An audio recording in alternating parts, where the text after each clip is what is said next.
The mountaintop view.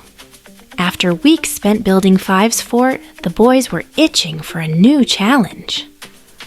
"I want to see what's on the other side of the mountain," Jabari declared one Thursday afternoon, stretching as he looked up at the rocky peaks behind the forest.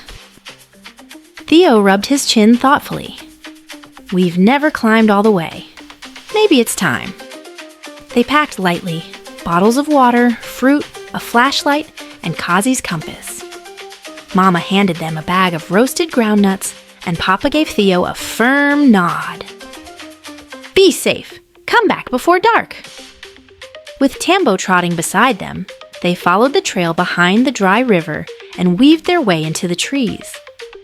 They passed Five's fort and kept going, climbing higher than they'd ever dared.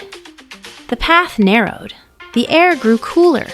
Birds flitted above, calling in songs they'd never heard before. Hours passed. They paused for snacks beside a rock shaped like a lion's head. Moody gathered tiny purple flowers he'd never seen.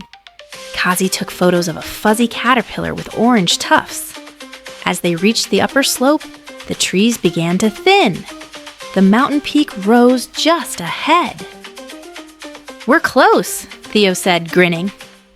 "Race you to the top," shouted Jabari.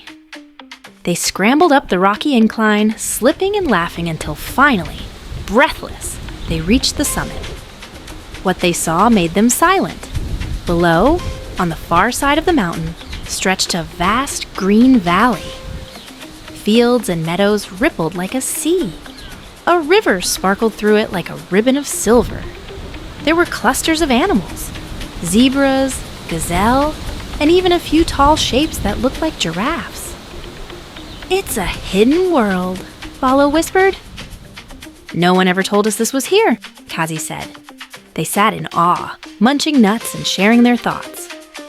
Theo pulled out a notebook. "We'll map it," he said, like explorers. And so they drew. They labeled animal sightings. They described plants and flowers. Moody even sketched a picture of the view. Before heading down, they piled small stones into a marker, a sign that 5 brothers had reached the peak. As the sun dipped low, they hurried home, hearts full. That night, they all dreamed of the hidden valley and the adventures still waiting there